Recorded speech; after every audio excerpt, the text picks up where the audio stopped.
else, but it's not followed by, you need to, an instruction of what to do?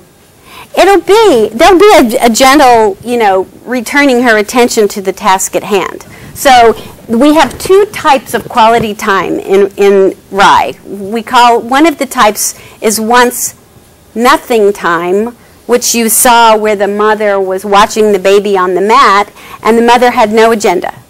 So the quality of the adult's attention during that, where they don't want anything, that's once nothing time. And then when there's a task to perform, to get through, whether it's a feeding or a diaper change or getting in the car seat, the quality is in once something. We call that once something time. So it does have a different aspect to it, because you are going to keep drawing them back to, I need you to put your arm through the shoulder strap of the stroller or whatever, even as they're tugging on the this or that. You are going to direct their attention, whereas in once nothing time, you don't direct their attention. You wait and see what, they direct your attention more. Yeah. But there's give and take. That's why we call it cooperation. And we don't, and a lot of people use the word cooperation to mean compliance. And that's not the same thing. Compliance is a whole different quality of interaction. Cooperation is, I dance with you and you dance with me and we dance together, And sometimes you lead and sometimes I lead, but we get there.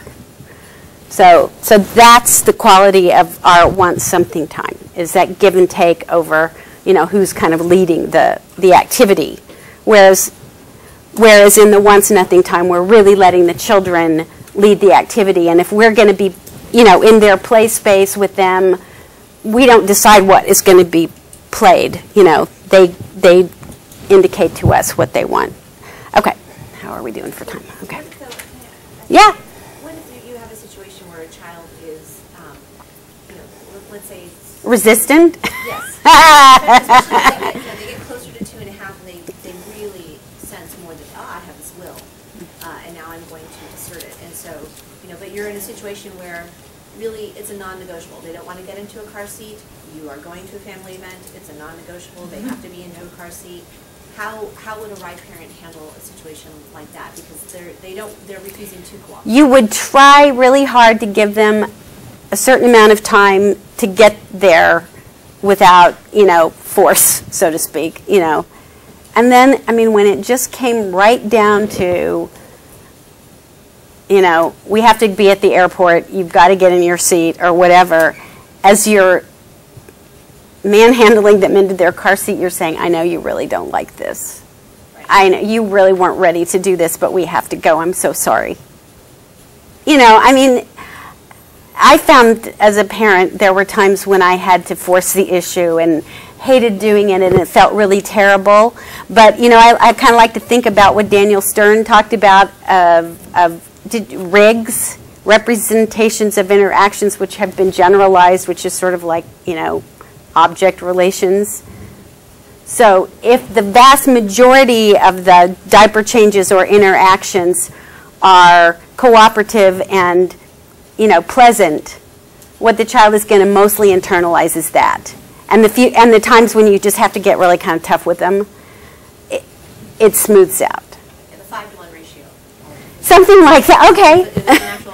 All right. My parents always write that down. 5-to-1, 5-to-1. Yeah.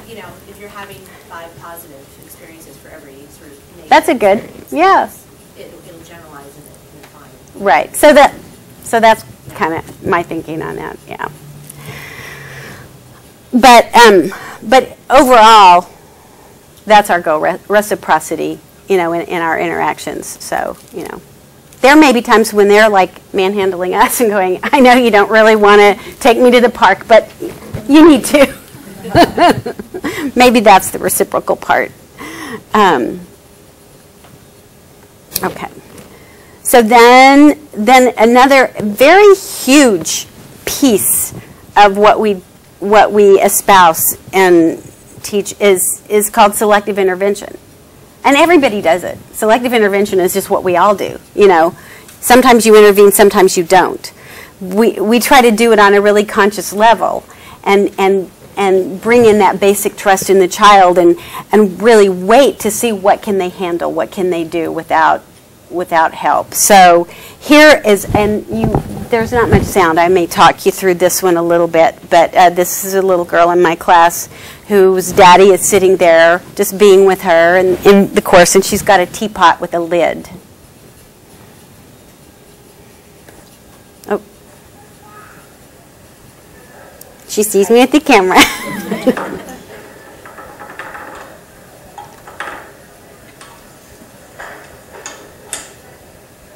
What's the teapot made out of? Wood.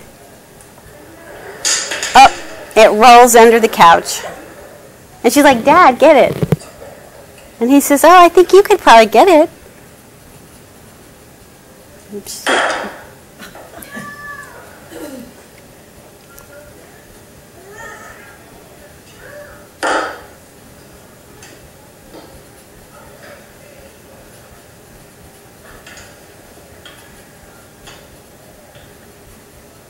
So he could have so easily just reached under. The polite thing to do would have been to get it. So sometimes we're rude and we just go, oh yeah, it's under the couch. See what happens. This episode, I have more video of this. She played with that teapot for 20 minutes, and every time she would try to bend over and the lid would fall off, and she'd get the lid back on, and as she'd stand up it would fall off again. And she did that like 25 times, and then finally she just looked up and laughed like anybody would. She just went like, wow, this is ridiculous. It was great. So we think that there's a lot of self-confidence built from interactions like this. Like, my dad thinks I could do it. You know, that my adult trusts that I'm competent. So that's kind of the idea of that. Then we have another, and now this is a little bit more where there's a certain amount of coaching going on here. So this is Ruby and her sister Rose. You're going to meet in a second too. Ruby and Rose are on the steep ramp.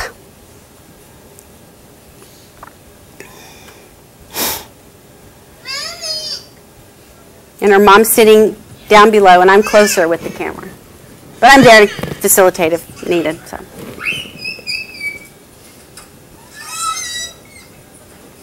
And she's come up and down this ramp before. She just kind of... Thank you. You're great. Thank you.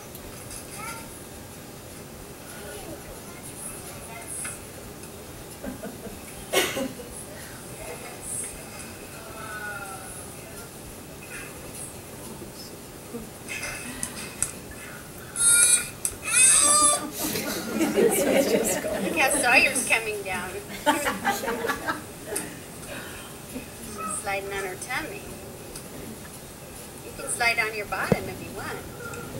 I'm kind of talking to her. I'm saying you could slide on your bottom if you want. You could let go and slide down. She doesn't want to do that. I don't think. So that's a sound of complaint and struggle, but it's not total distress. Yeah? There she goes. See how you slide down? Yeah, you're coming down. See how you slide down? You're coming down, I'm saying to her. Yeah. And there's the bottom. And there's the step. Uh-huh.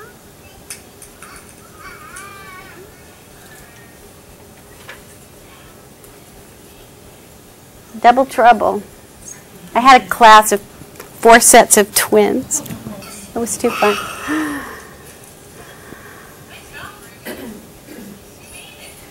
So our moms just said, good job, Ruby, you made it. I'm not in love with the phrase good job, but it's okay. You know, she did do a good job. I remember you were practicing. I said to Rose, I remember you were practicing. She was going up and down and up and down and up and down that bottom step.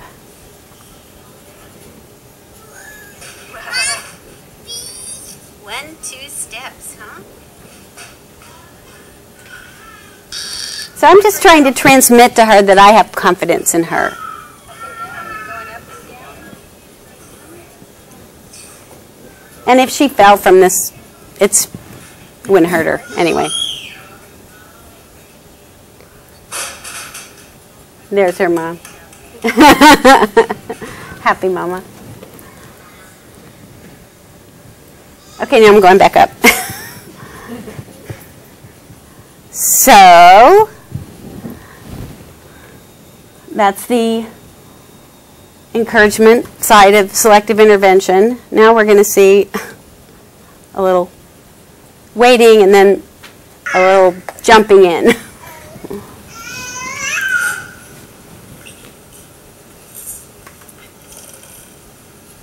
These are the same two little girls you saw before.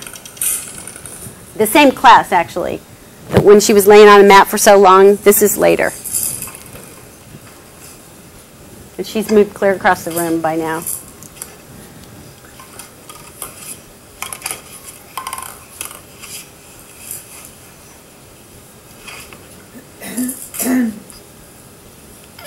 Oh, wait.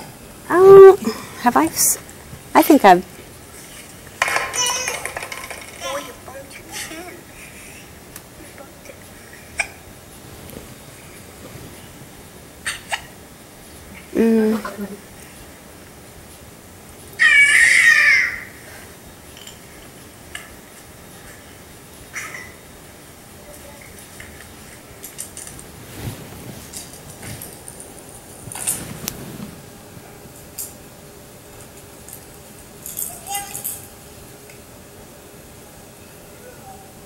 Now, she should have said to her, I'm going to roll up your pants legs, but she didn't.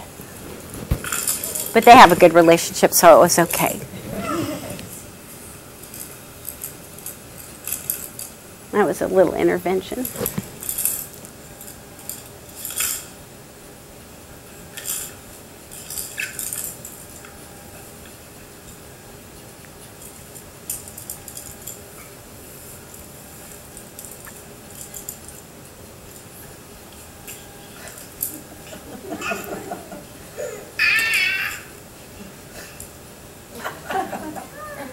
Now, lots of grown-ups would go in and go, careful, careful, don't touch, don't touch. As Magda said, the blink reflex is very strong. So that's an interesting ear. And I said to her, she's touching your ear. So that was my intervention. It was a very small intervention. I think an important thing to emphasize is there is an adult who's very present watching this. There are several adults very present watching, yeah. They're just not in the camera's view right then, but we're all there.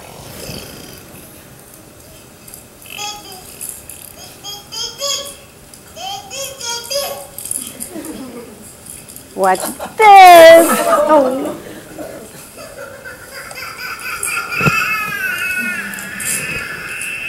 So here's her mom.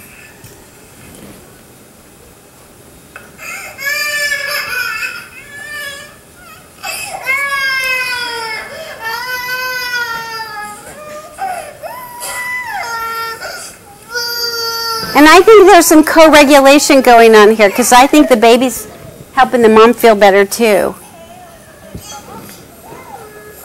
Stephen Porges at the attachment conference last year said something that I thought was really interesting. He said, I wish they would stop calling it caregiving because you're getting as much as you're giving.